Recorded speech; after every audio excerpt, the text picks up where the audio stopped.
Back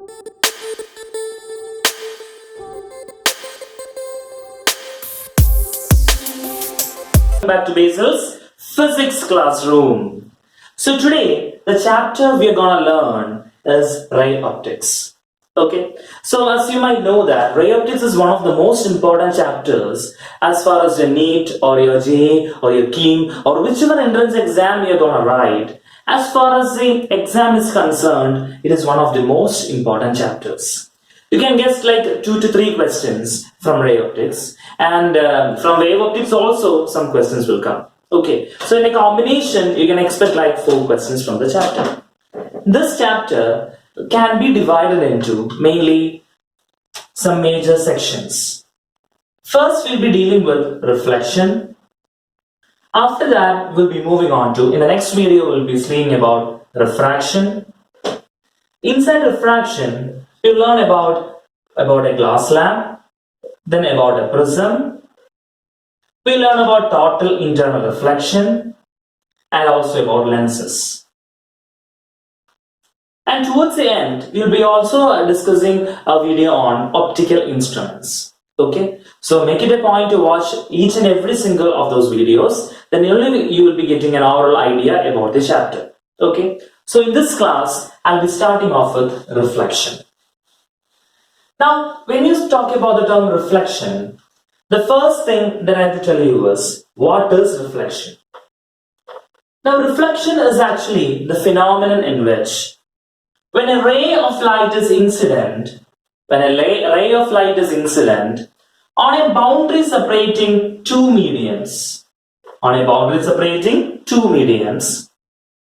the ray, after being incident on the boundary, if it comes back to the same medium, a ray incident at the boundary separating two mediums, if it comes back to the same medium, then we say that a reflection has taken place there. Now, for this reflection to occur, there are 2 very important laws that must be satisfied. Okay?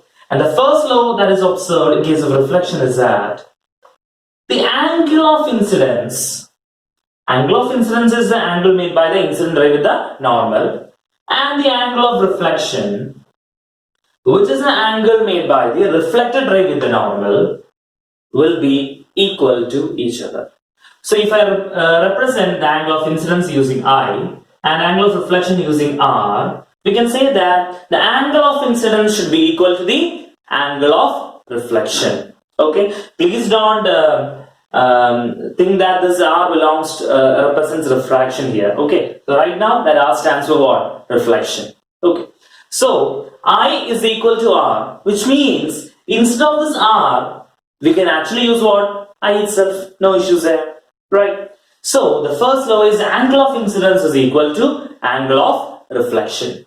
And the second law is very much clear from the figure, and that is the incident ray, the reflected ray, and the normal at the point of incidence all lie in the same plane. That can be clearly seen from the board itself, right? The incident ray, the reflected ray, and the normal all lie in the same plane. So the 2 laws of reflection, and based on these laws, we'll be moving on to much deeper things concerned with reflection. Okay? Right. So when you talk about reflection, the first and the foremost thing we have to think about is a plane mirror.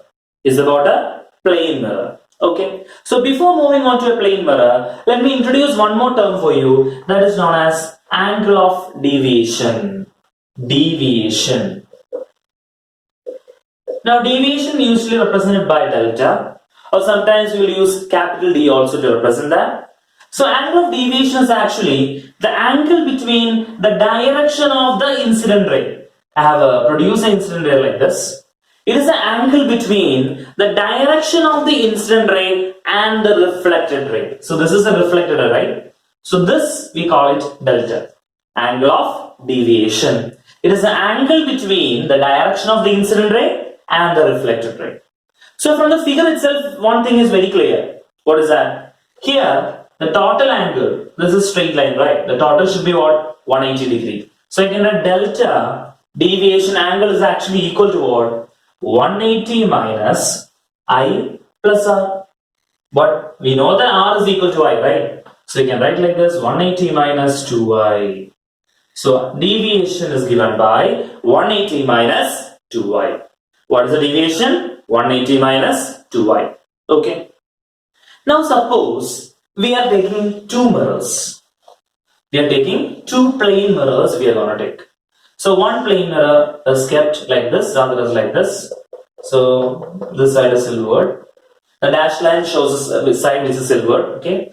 Now a ray is incident over here and it is reflected. So a ray is incident over here, gets reflected, and then this surface again gets reflected. But the angle between the two plane mirrors be theta. The angle is what? Theta. So if the angle between the two plane mirrors is theta, here in this case, the deviation can be given as deviation delta is equal to 360 minus 2 theta. Please remember these two equations. The first case, it is an angle. Directly we are writing what is deviation from the figure. Just please rewind the figure that I just do right now. The second case, if the angle between the two plane mirrors is theta, then deviation is what? 360 minus 2 theta. Alright. Now, another important point concerned with plane mirrors is that when you go to a salon, hair salon or something, you might have observed that you can actually see multiple images of yourself on different mirrors, right? So sometimes a question may come, questions have come, and again there is a possibility of getting a question like that.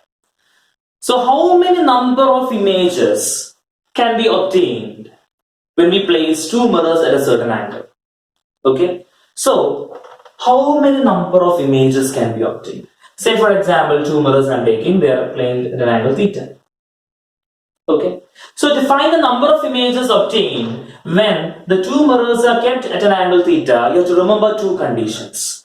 The first condition is that the number of images n will be equal to 360 by theta minus 1 if 360 by theta is even. Number of images formed will be 360 by theta minus 1 if 360 by theta is even. So what is theta? It is the angle between the two mirrors. Now suppose 360 by theta is odd. If 360 by theta is odd, that implies n will be equal to 360 by theta itself. If 360 by theta is odd, then n will be equal to what? 360 by theta itself. But in this condition, sometimes in JEE level questions and everything, two sub cases may be asked. One of the sub cases is that if the object is placed symmetrically, suppose it is placed symmetrically means this should be theta by 2, this should be theta by 2. Okay, if the object is placed symmetrically means then the number of images should be equal to 360 by theta minus 1. And if it is placed, this is symmetrically, and if it is placed asymmetrically means n should be equal to 360 by theta. Asymmetrically means the object will be making two different angles. This will be alpha and this will be beta. Understood? So if 360 by theta is an even number, the number of images will be what? 360 by theta minus 1. If 360 by theta is odd, if nothing is mentioned in the question about the symmetry or the asymmetry, you don't have to bother about this portion. Okay? If something is mentioned about the symmetry or the asymmetry condition, please remember that if it is a symmetrical arrangement means the number of images will be what? 360 by theta minus 1. And if it is asymmetrical means n is equal to 360 by theta. Is clear? You understood what is symmetry and asymmetry, right? Symmetry means equal angle subtended. Now asymmetry means different angle. Okay, and this condition you have to check only in the case if 360 by theta is odd, and that also if only mentioned in the question like that. Okay, so I have actually taught you two different conditions for plane mirrors. So I was constantly repeatedly using the term plane mirrors, but I did not tell you the property for a plane mirror. Now when you talk about a plane mirror, the one very important thing you have to remember is we usually spend a lot of time in front of the mirror, right? To put a lot of pancake on our face and everything. We spend a lot of time in front of the mirror. So a plane mirror can actually give you an image which is same as that of the object. Which means the height of the image and the height of the object will be the same when we are using a plane mirror. If the object is at a distance u from the mirror, the image will also be at a distance u from the mirror. Object distance and the image distance will be same. Now what is the quantity that is different there? The quantity that is different is that the image formed by a plane mirror will be laterally inverted. The image will be laterally inverted.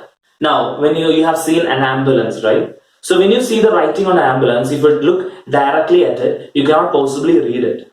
But since we are used to it, nowadays we can read it. But when you see that for the first time, suppose, you won't be able to read it. Why? Because it is actually a lateral inversion of the term given there. Say for example, you can see here, I'm writing something here. Can you read what this is? What have I written on the board? Tell me. Tell me. It is? To read this actually properly, what do you have to do, you know? You have to place a mirror in front of this and look at the mirror. And you read through the mirror. When you read through the mirror, you will understand that what I have written on the board is my name itself, Basil. And this is actually the mirror language. This is laterally inverted. So when we are going by the road and suppose an ambulance is coming from behind, when we look at the rear view mirror, we have to understand that it is an ambulance behind us. So to ensure that happens, it is actually written in the mirror language so that when we look through the rear view mirror, we can actually read the name ambulance correctly. If it was written ambulance in the proper manner, we will be able to read it. No. Right? So that is the reason why in case of an ambulance, words will be written like this. A, M, B, U, L. It will be written like this, right? That is the reason. So a plane mirror, lateral brings about a lateral inversion. It gives the same size of the object. It gives the same distance of the object, but it produces a lateral inversion. Clear? Now, another point you have to remember about a plane mirror is that suppose an object is moving with a velocity u towards the plane mirror. Okay? Then the image will also appear to move with a velocity u. So if the object is moving towards the plane mirror with a velocity u, the image will also move with the velocity u towards the. Okay, clear? Right. Now, suppose we are taking into account the relative velocity there, the velocity of the object with respect to the image. Then how do you write it? Now, object is moving in this direction, image in this direction, right? So how do you write it? We can write VOI will be equal to 2u. Since the object and the image is moving at the same rate. Okay. Now, suppose a plane mirror instead of the object, the plane mirror is moved towards the object with the speed u. The plane mirror is moved towards the object with the speed u means then the image will appear to move with the speed 2u. So remember that if the mirror is moved with the velocity u towards the object, the image appears to move with the velocity 2u. Okay, so please learn these two conditions and the remaining things that I told you about a plane mirror and the conditions. Okay, two more additional conditions I'll be sharing with you towards the end of the video. So please watch to the end to get that conditions right. Okay, right. So let's move on to the next one about spherical mirrors. Now, when we talk about a spherical mirror, there are actually two types of spherical mirrors. Okay, one, we have a concave mirror, and two, we have a convex mirror. Okay, so whether it is concave or convex we are learning about, there are some certain terms which are common to both. The first term, I'll just draw a concave mirror here. So there's an axis I have drawn here. This axis as the name is known as a principal axis, and I have marked a point F here. F is known as a focal length or the focal point. The distance is known as a focal length. F point is known as a focal point. And I have marked a point C here. Now C is known as center of curvature. Now center of curvature means, suppose we are making this part of the spherical mirror and we are completing it into a complete circle. Now C actually will correspond to the center of that full circle. Okay, so center of curvature is the center of the sphere of which the spherical mirror forms a part. That is the correct definition, right? So now this distance from the center of curvature to the point P that you mark in the mirror is known as radius of curvature, and the radius of curvature value R is actually equal to 2f, 2 times the focal length. The radius of curvature is equal to 2 times the focal length. Okay. Now to proceed further, one very important thing you have to understand here is about the sign convention. Okay, so I'm not telling you the standard convention that is mentioned in NCERT or that you have been learning for a long time now. I'm introducing a very simple convention for you. It's the same thing as the other, but it is mentioned in a more simpler manner. That is it. So the convention you have to use here is all the readings taken on the left side of the mirror taken as negative. All the readings taken on the left side of the mirror is taken as negative. And all the readings taken on the right side of the mirror is taken to be positive. Remember the convention. All the readings taken on the left side taken as negative and on the right side taken as positive. Now understand this convention can be applied in the case of a convex mirror, in the case of a concave lens, and in the case of a convex lens. So whether we are talking about or referring to mirrors or lenses, you can actually apply the same convention. On the left side we are taking it as negative, on the right side we are taking it as positive. Okay. Now above this principal axis we will be taking it as positive, and below the principal axis it will be taken as negative. Above the axis positive, below the axis negative. Left side of the mirror negative, right side of the mirror positive. Okay, so please remember this convention and remember to apply the conventions in the question that you practice. Okay, now without the convention you are gonna get it wrong. So many students get it wrong while applying the conventions. So just remember it as simply as I taught you. Right. So now, as I told you, this is applicable for a concave mirror, a convex mirror, concave lens, or a convex lens. No issues there. Right. Now, when you talk about a mirror, another point you have to remember is about the mirror formula. The mirror formula is given by 1 by f is equal to 1 by v plus 1 by u. Now, what is f? F is the focal length, right? V is known as the image distance and u is known as the object distance. V is the image distance and u is the object distance. Clear? Now, since we have defined the mirror formula here, we can also define the condition for magnification here. In case of a plane mirror, the magnification is actually equal to 1. Why? Because the height of the image is equal to the height of the object. Which means we can define the magnification as m is equal to hi by ho. M is equal to hi by ho. Or in addition to that, we can also write this equation as minus v by u. So the magnification of a spherical mirror, we can write it as hi by ho, or that is equal to what? Minus v by u. And please remember to apply the convention when you substitute the corresponding values. Okay? Right? So this can also be written in another format because we have this mirror formula, right? So this can also be written like this. F divided by f minus u is also equal to f minus v divided by f. F divided by f minus u, or that is equal to f minus v divided by f. Now this is actually called as linear magnification.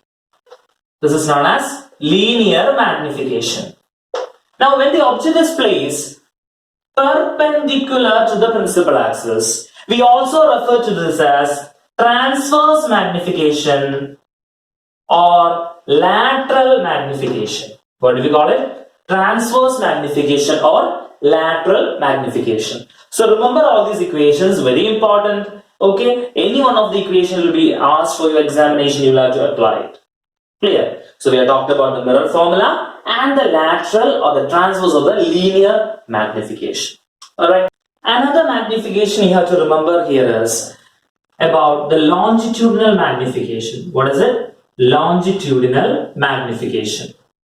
Now longitudinal magnification means if the object is placed longitudinally.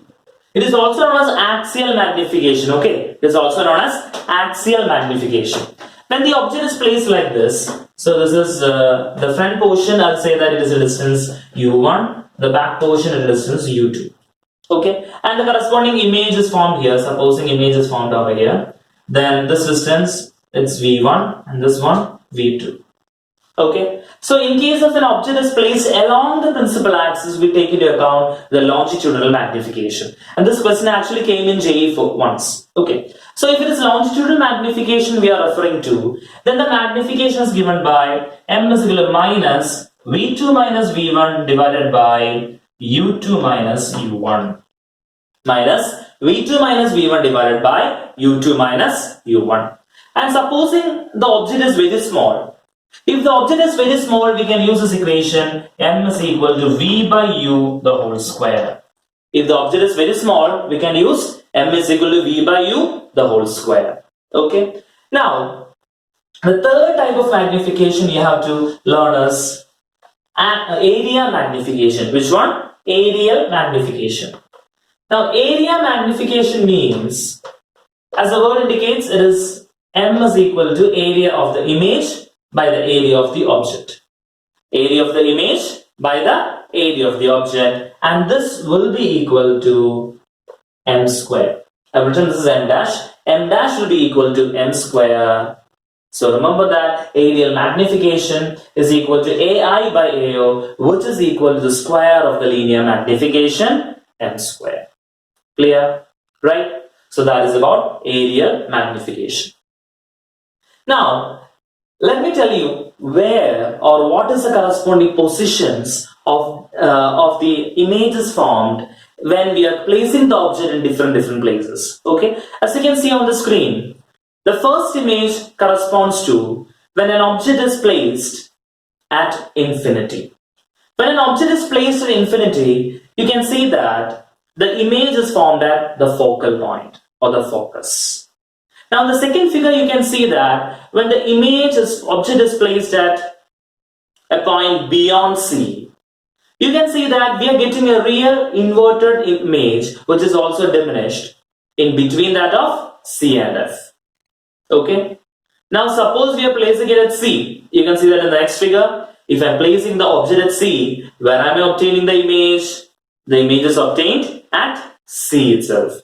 And the size of the image will be same as the size of the object, but it will be real and inverted. Okay. Now in the next image, I have actually kept the object in between that of C and F. And where is the image formed? The image is formed beyond C. It is real, inverted and enlarged. Now in the next figure, as you can see, when I am keeping the object at F, where are you obtaining the image? Yes, you are obtaining the image at infinity. So when the light is coming from infinity, when the object is at infinity, you get the image at F. When the object is at F, you get the image at infinity. Okay? And the last one, you can see that when the object is kept in between the point F and P, where are you getting the image? Yes, you are getting a virtual image, right? Enlarged virtual image is what you are getting there. Alright, clear? And the next image, what I have shown is that of a convex mirror. As you can see, convex mirror also, here, when you place the object in front of the convex mirror, irrespective of the position of the object, we are always getting a virtual image. A virtual erect image, we are always getting it irrespective of the position of the object. Okay, and remember that the mirror formula is equally applicable for both a concave mirror and a convex mirror. Clear? Right? Okay. So we have already learned about spherical mirrors, about plane mirrors, about magnification we learned, about the mirror equation and all the things we have learned. Okay. Now, two additional points I need to convey with you. The first point is, suppose a person of height h. This is a person of height h. Suppose a person of height h wants to view his complete image on the mirror. Suppose a person of height h wants to see his complete image in the sense from head to toe, right, on the mirror. Then the height of the mirror should at least be h by 2. Then the height of the mirror should at least be h by 2. Please remember that. So if a person has to see his complete image on a mirror means then the height of the mirror should be at least what? H by 2. Okay. Now the second condition that you remember is, suppose there is a wall and the height of the wall is h. Okay. Now if a person has to see the entire wall behind him, if a person has to see the entire wall behind him and the person is the middle of the room, if a person has to see the entire wall behind him, provided the person is at the center or the middle of the room, then the height of the mirror should be minimum h by 3. So I hope the condition is clear. The first condition was that if a person has to see his complete image, the mirror should be at least h by 2. Now if the height of the wall is h, capital H, and the full wall has to be seen in the mirror, provided the person is standing in the middle of the room, then the height of the mirror should be what? It should be h by 3. Alright? Now here h is the height of the wall. Okay, now we are confused. Right? So I hope this much is clear for you about reflection, about magnification and the things. So in case you have any doubts at all, please feel free to comment below. I'll be very happy to help you out. And if you like the channel, please give a thumbs up and subscribe to the channel, and please share with your friends also. Okay, so till we meet with the next topic, that is refraction. Thank you.